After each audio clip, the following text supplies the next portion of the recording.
ایک بھی کلمہ گو باقی ہے؟ ہرگز نہیں۔ ہماری لاشوں پر سے یہ کام کبھی بھی نہ ڈسکس میں لائے۔ میں تو ہمیشہ کہتا ہوں اس کو آپ ڈسکس میں ہی نہ لائیں، یہ ختم شدہ چیپٹر ہے، یہ کلوز ہے، اس پر مہر لگ چکی ہے۔ ایک سوال کہ یہ مرتد، آپ کو شاید پتہ نہ ہو، میں ایک بات شاید اگر جن لوگوں کو پتہ نہ ہو میں ایک بات کا ان کے علم میں اضافہ کروں کہ یہ اپنی ان کتابوں کا یہ مرتد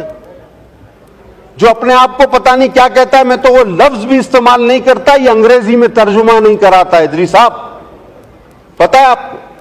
کیوں؟ بہت کم لوگوں کو پتہ ہے کہ یہ اپنی جو اس کی مرزا مرتد کی لکھی ہوئی کتابیں ہیں اس کا انگریزی میں ترجمہ نہیں کراتے، کیونکہ نعوذ باللہ نعوذ باللہ نعوذ باللہ میں دوہرا نہیں سکتا جو اس مرتد نے ان کتابوں میں دیگر انبیاء اور شہدائے کربلا جن کے اب مزارات پہ میں آغا صاحب اور شگفتہ حاضری دینے گئے، وہ شہزادے جنت کے جن کے لئے حضور صلی اللہ علیہ وسلم اپنے سجدے طویل کر دیتے تھے، تو وہاں بھی کچھ لوگ کہنے لگے کہ پتہ نہیں آپ کس فرقے سے ہو، اس فرقے سے ہو، فتوے نہ دیں، لیکن میں چاہتا ہوں ایسا ماحول بھی پیدا نہ کریں کہ ہم مسلمانوں کی سب سے بڑی دولت ہمارا ایمان اور آقا نامدار خاتم النبیین پر ایمان ہے، وہ خاتم النبیین ہے حضرت محمد مصطفیٰ صلی اللہ علیہ وسلم، آخری نبی تھے، ہیں اور رہیں گے جب تک بھی ایک مسلمان باقی ہے، اس کی سانس میں سانس باقی ہے، نہ اس مسئلے کو چھیڑا جائے نہ اس موضوع کو چھیڑا جائے۔ اگر پھر خون خرابہ ہوا، لا منسٹر صاحب آپ نے بہت اچھی بات کی، لیکن ساتھ ساتھ ان ججوں کو بتائیں کہ یہ فتنہ تم پیدا کر رہے ہو، ایسے فیصلے دے کے ہم نہیں،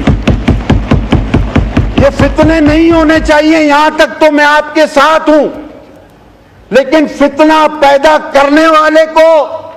کتنی بڑی سزا ملے گی؟ ایک بار پھر ماشاءاللہ کھڑے ہو کر یہ بھی بتا دیجئے کہ جو اس 25 کروڑ عوام میں فتنہ پیدا کرتا ہے، جو پتہ نہیں کتنی لاکھوں میں تنخواہیں لے کر اس قوم کو اپنی قلم کے ذریعے اس آگ میں جھونکنا چاہتا ہے، ہمارے ایمانوں پر ضرب لگانا چاہتا ہے، ہمارے جذبات پر کھیلنا چاہتا ہے، اس کو کتنی بڑی سزا ہم دینے جا رہے ہیں، یہ بھی پتہ ہونا چاہیے۔ لہذا میں سر اسپیکر صاحب آپ سے درخواست کروں گا،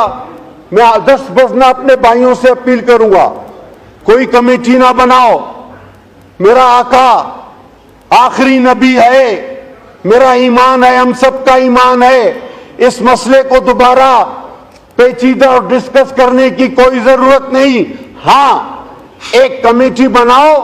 کہ جو اس قسم کے فیصلے دیتے ہیں جس سے عوام میں بے چینی، انتشار اور فتنہ پھیلتا ہے، ان لوگوں کی کیا سزا ہونی چاہیے، اور آرٹیکل کو اگر ری رائٹ کیا گیا تو کیا وہ آرٹیکل 6 کے زمرے میں آتا ہے یا نہیں آتا، یہ بھی بتایا جائے، کیونکہ آئین میں تحریف تو پھر آرٹیکل 6 آپ کے پاس آلریڈی موجود ہے اور اس کی سزا موت ہے۔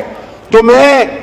اس ہاؤس سے، آپ کے توسط سے، اپنی تمام جماعتوں کے ساتھ مل کر ایک لاؤڈ اینڈ کلیئر میسج بھیجنا چاہتا ہوں، چاہے کتنا ہی لمبا کالا کوٹ آپ پہن لو، چاہے کتنے ہی لوگوں کو آپ نے پھانسی پر چڑھا دیا ہو، آپ ہمارے ایمان پر حملہ مت کرو، ہمارے ایمان پر خدا کے واسطے حملہ مت کرو۔ حضرت محمد مصطفیٰ صلی اللہ علیہ وسلم کی جو شان ہے وہ ہمیشہ رہے گی، تم کچھ نہیں کر سکتے۔ بہت شکریہ جناب۔